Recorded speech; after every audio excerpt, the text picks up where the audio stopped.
So in the previous lecture on Dewey, I talked about what an artwork is, which really means what it does. Dewey says that what it does basically is it produces an experience in you, or rather it enables you to have a certain experience. This time, I want to talk about how the artwork does what it does. So in that last lecture, I talked about how artists typically are pretty skillful, that artists typically put quite a bit of effort into practicing and developing those skills which allow them to work with some material and bring out of it its expressive power. Right, whether that's a matter of, working with marble and learning how to use a chisel and so on, or whether it's learning how to press down the piano keys and also work them with the sounds that are produced. Right, so it's of course possible for people to make great works of art without having cultivated those great skills, but typically people do cultivate a lot of skill. And why is that? Well, it's because they really are getting into the material and learning what its resources are, and learning what it takes to be able to marshal and organize those things. Well, I mention that because when we think about what it is that people have to put into things to make an artwork, that gives us something pretty close to thinking about what it is we have to be able to grasp to recognize an artwork, or to get an artwork. They're not identical, but they're kind of parallel. So my question here is the question I want to answer with Dewey is, what do we have to perceive in order for the artwork to be able to do its work? Right? Or another way of putting that is, what are the perceptible features the work has to have to be able to generate or cultivate in us the kind of experience it's trying to communicate? And this is what Dewey talks about in chapter 7 of Art as Experience. And there he says that an artwork is an organization of energies. And he wants to talk about what the kinds of energy are that you find in an artwork. And he gives you names for about half a dozen of them. He talks about continuity, conservation, cumulation, anticipation, resolution, consummation. Those names, those words, name at a kind of general level the terms in which artworks do their working, do their communicating. And so what that chapter is about is getting you to see how issues of tension and resolution, or cumulation and continuity, are present in the sensible media of our experience. And this, it seems to me, is a really powerful and deeply insightful way of understanding the nature of artworks. But I also think it's a really profound route into understanding how meaning happens in our experience in general. So I'm not going to really try to cultivate that, but I encourage you to think about taking this idea here and using it to think about meaningfulness within the flow of experience in general. Anyway, I think this chapter is really great, and these points are really great, partially for allowing you to, conceptually understanding what an artwork is and so on, but for understanding what it is that's been going on in the experiences you've had when you've related to artworks, whether listening to a piece of music or reading a novel or looking at some famous painting, whatever it is. It's also quite a helpful chapter because in sort of sorting that out, it also kind of tells, it's kind of a how-to manual. Like, it tells you what you should do when you go into an art gallery or whatever, in the sense that you see, oh, this is what it takes to relate to an artwork. And it can be very, very helpful to use these things as a kind of method of approach. So that's what I want to talk about. And so the basic thing is, Dewey is going to talk about a rhythm of surrender and reflection. And that's the basic model of the experience of the artwork that we're going to take apart.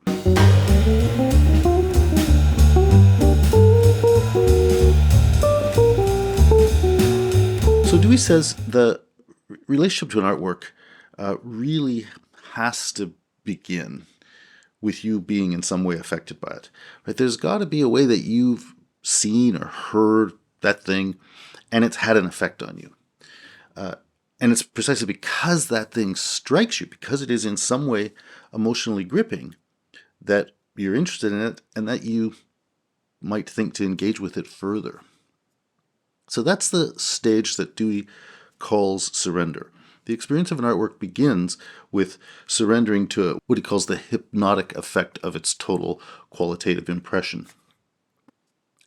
So, sometimes you walk into a club or something, you just hear the music and you go, oh, yeah, that's great, whether or not you say a sentence to yourself, like you're struck with the gripping, engaging, exciting character of that thing that's happening. Or sometimes, if you're in an art gallery walking around looking at pictures on the wall, like one of them catches your eye and you go think, oh, that's pretty neat, and you want to go look at it. Or something very similar happens when you see a person who you think, oh, that person is really beautiful, really attractive, something like that. That being struck by the thing's sort of captivating character, that's the starting phase of the experience of something as a work of art. Now think about what commonly happens. A couple of things can happen. You get past that. It doesn't last that long. It doesn't mean you stop thinking that thing is interesting or attractive or whatever, but you're not mesmerized by it so much after that initial striking thing. You start to develop some kind of more, I don't know if I want to say articulate, but just more, some more developed relationship to the thing. Like you start spending time with it and start working some things out. Maybe it's that painting. After you look at it from it, you think, I guess that was okay. I don't know why I was so interested in it, and you move on somewhere else. Like the effect fades, and you may or may not have any interest in pursuing that further. Or sometimes if it's a piece of music, whether it's live in the club or whether it's on a record or something that you're listening to, a CD or whatever, sometimes you will continue hearing it and you start to sort out, again, whether or not you say it explicitly to yourself, you start to sort out a set of different sounds, like, oh, there's a bass playing and drums and a piano and saxophone, who knows what. But initially when you heard it, you probably didn't sort out all those things explicitly, just heard a sound. But you start to sort it out a bit. And again, that can go together with losing that sense of the gripping impact, or it can be continuing. Now, assuming this is a situation where you do have a continuing interest and don't just say, yeah, I'm not interested anymore in that painting and walk on and never think about it again. If you have a continuing interest, whether you're sitting in the club listening to the musical piece unfold, or whether it's a song on some album that you've played to yourself repeatedly over days or weeks or months or whatever, or a painting that you saw and then either you saw again or you thought about it again, sometimes what you start to do is you say, oh, like I really like those drums there. Like you start to notice there's a place where the drums go boom, boom, boom, boom, boom, boom, and you think, oh, that's really cool. Or maybe when you even first looked at that painting, it initially struck you, you walked over and looked at it for a while, so your perceptual relationship started to change and develop or whatever, and maybe you said, I really like that green down there in the corner or whatever it is. But often you have that experience, right, that with the passage of time, in the context of a continued engagement with the work, you start to notice particular things about it that caught your eye or whatever. And that's the part of the phase then that Dewey calls reflection. It can be very deliberate. You can sit and think, I'm going to reflect on this and notice what I'm hearing. But that's not typically what it is. And that's not really what he specifically means when he talks about the rhythm of surrender and reflection. He really just means you go, when you're actually engaged with the thing, you go from being caught up by its total impression to starting to notice things about that experience. And, if it's a really great work of art, I mean, I don't even have to put it that strongly. If it's just a work of art you're interested in, you will typically go back and forth between those things repeatedly. Like you first heard some song, it's like, yeah, it's pretty cool, and you liked it. And, maybe you put it on a couple of times. The next time you heard it, again, you thought, that's pretty cool. But by the time you'd put it on 3 times, you started to notice, oh, I really like that part where the singer goes like this, or maybe where there's two singers doing a vocal harmony or something like that. And you start to notice a part and you say, I really like that. Then you listen to it again and you're still quite taken in by it. But the fact that you've noticed that thing, that little feature, starts to shape and maybe enhance your basic feeling of listening to the song and really getting into it. You still really like it, but in a way you now start to hear more of the specificity of the song. It's not that there's any new auditory information. It's that you are perceiving now more articulately what was going on all along.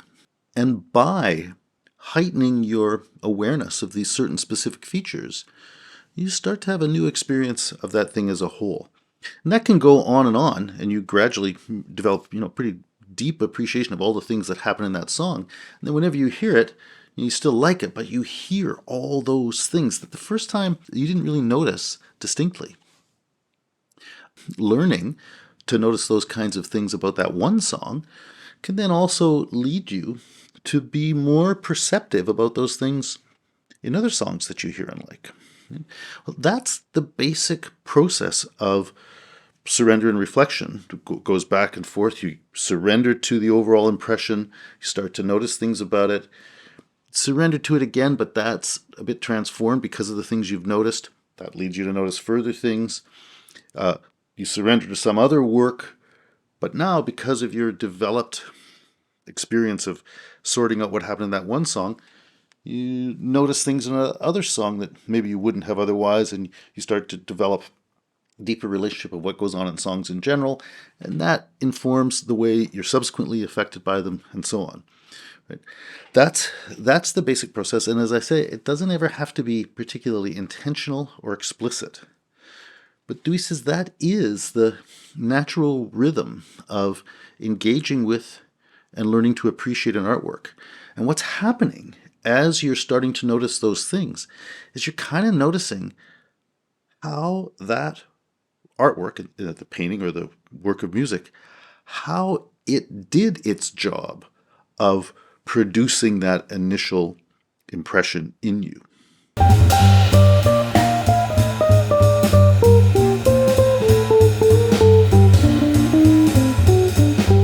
So what's that initial perception of the artwork where you are sort of surrendering to the hypnotic effect of its total qualitative impression?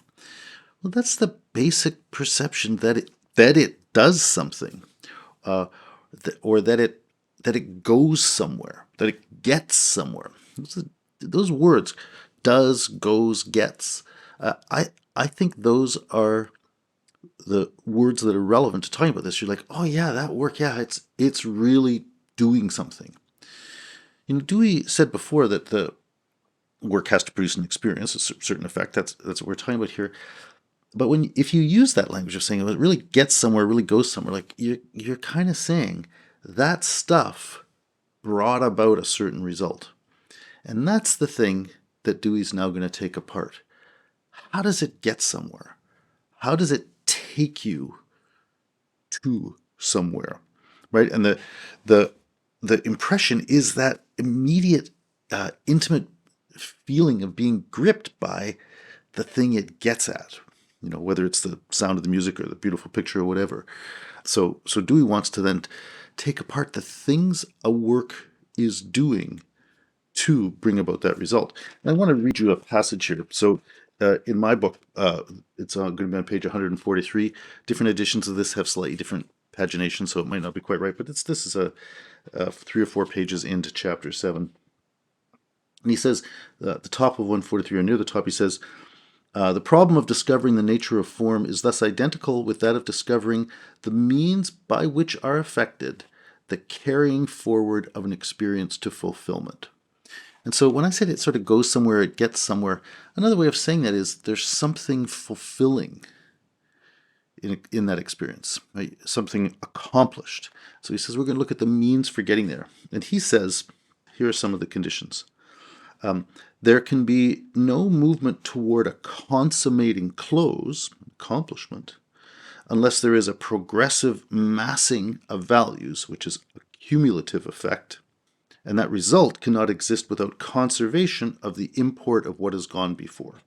And he says then a little bit more, just list these factors. He says, so these then are some of the characteristics that have to be in play. Continuity, accumulation, conservation, tension, and anticipation. These are formal conditions of aesthetic form. These are the things I want to talk about, and I'm going to use some musical examples to try to make that point. So first, I just want you to think about how songs typically end. When you hear a tune end in a club or on a record or whatever, typically you hear a bunch of music being played, da da da da da, and it's brought to a thing that you really experience as an end, like it ended, and it's typically because there's a certain note that has to be played, and you hear it and that's the note that was being aimed at. And you hadn't heard it a second before, they hadn't played it, but you may already have anticipated in your ear, like you knew that note was going to come. And when it comes, that's when the song basically is going to end. So it's something like this.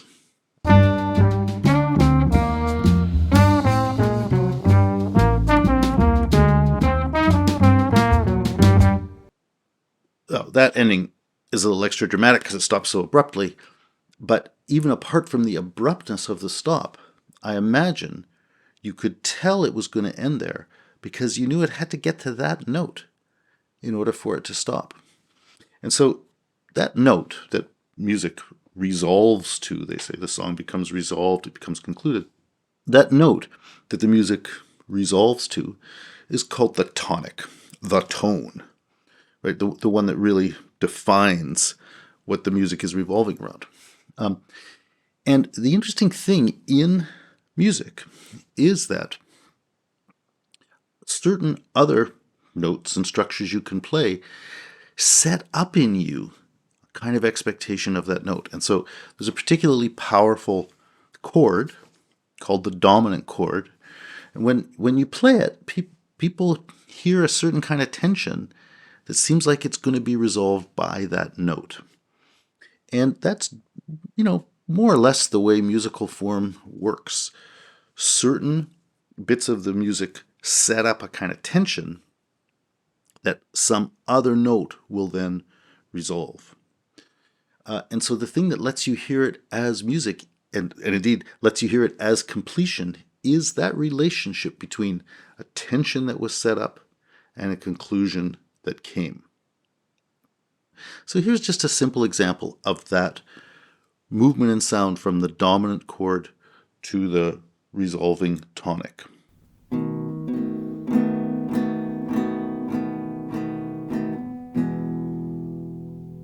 So that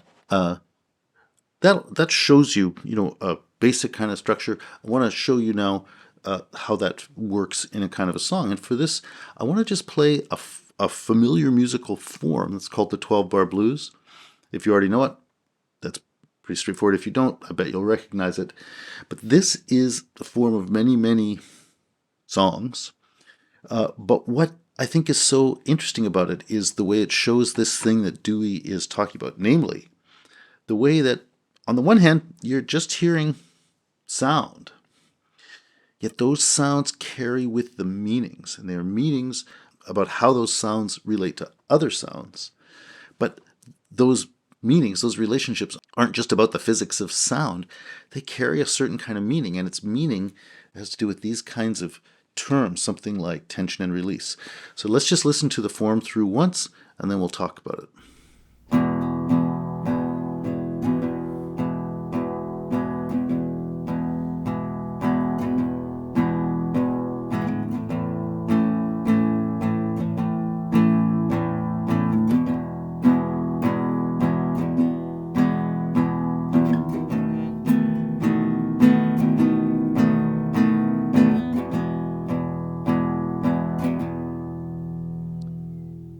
So the thing I think you can notice there, I'm going to play it again in a minute and try to draw this out, is that the song starts off, the musical form starts off by playing something that you experience as feeling kind of at home. And then it feels like it moves away a little bit to kind of another home. And then it comes back home. So you sort of go between the home and the home away from home, then back home. Then it's got a little part that seems to go like outside, and then it really brings you back to home. So I want to play that again, and I want you to listen to see if you can notice that thing that I'm saying.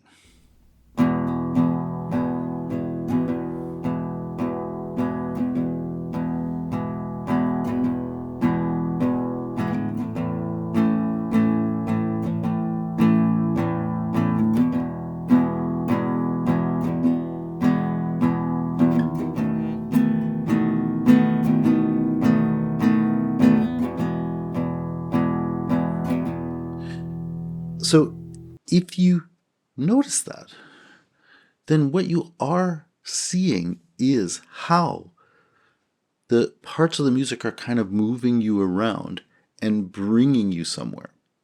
So, I said that thing before about the dominant chord and the tonic chord and so on. Really, that's what we're seeing in this music. You used to listen to the song and you liked it, let's say.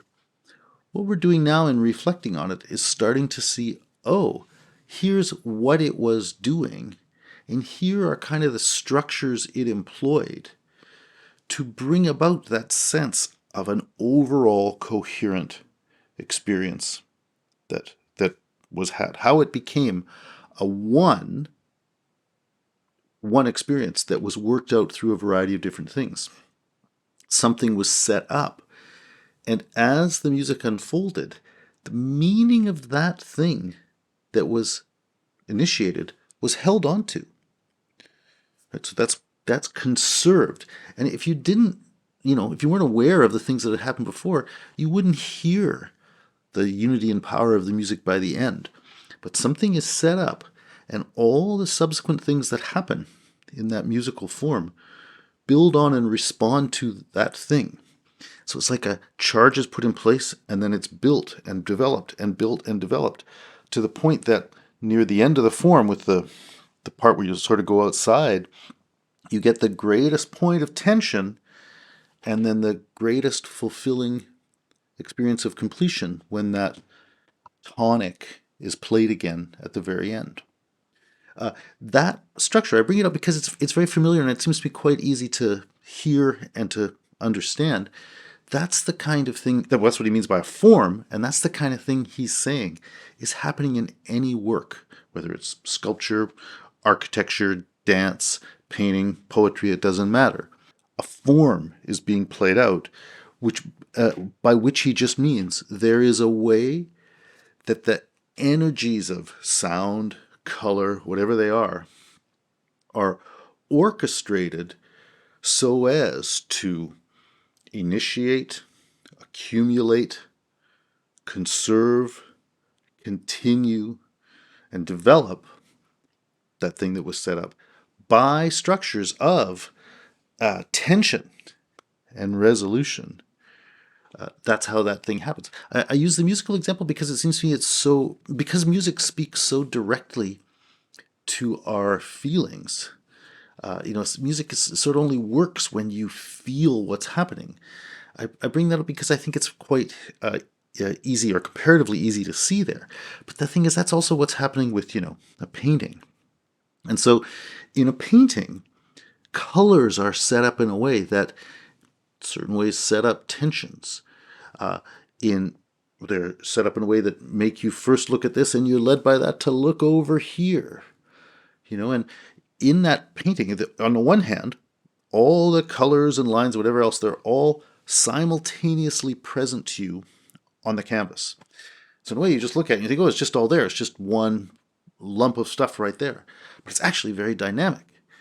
And if you do spend time with it, you start to notice something happening over here. And I say happening, I want to use that active verb Because even though, in a certain sense, there's just pigment statically placed on the canvas beside the other pigment, if you are actually allowing it to affect you, you'll see that it does something like those sounds in the blues form. It sets up a certain kind of tension so that seeing that makes you need or want to see something else. And having experienced that tension, this other thing that happens in the painting now starts to become significant. I mean, again, you could imagine a very simple thing. Imagine in the lower part of a painting, I painted an arrow. In the upper part of the painting, I painted the bullseye. Probably wouldn't be a great work of art. But the thing is, because of conventions about painting and whatever, and images, if you looked at this, your eye would be drawn to that. That would be a kind of structure of anticipation and fulfillment, or tension and release. But, paintings, if they're good, don't rely on codes. But what they're doing in their use of color, whatever else they're deploying, they're setting up things like that. They're inventing anew ways of setting up tension that call for certain kinds of resolution. And it's by you spending time with the thing that you start to see how the painting is organizing certain things in energetic form to make something happen, to go somewhere, to get somewhere. It's the fact that it does that successfully that allows that work to initially strike you powerfully. Your continued engagement with it, if you do engage in this practice of surrender and reflection, will gradually start to notice those powerful things. And the more attentive you are, the more intelligence you bring to it, the more articulate you can be or can become about how that painting, or paintings in general, do that kind of thing.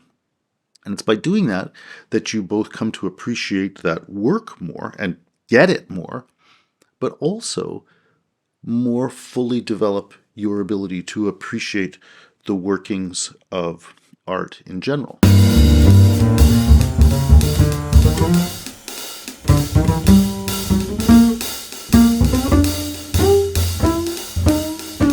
And then the last thing I want to say is just, again, about what happens in that process and how that relates to whether you would think of something as a good or not so good work of art. And his point is, the thing about a good work of art is that it can sustain that ongoing process of surrender and reflection. The thing about a not so good work of art is that there's not much there. And so it might strike you right off the bat really powerfully. But as you spend time with it, you start to see, oh, there's really not very much happening there. I was just struck by, something that is flashy, but doesn't have any real substance to it. So that's, often what advertising does. Advertising puts, whatever, pretty girl on an image, or bright red or something like that. There are things that grab people's attention, especially for cultural reasons and so on. And so your attention is grabbed, and that's what they want, because then they want you to look at the product that you're going to buy.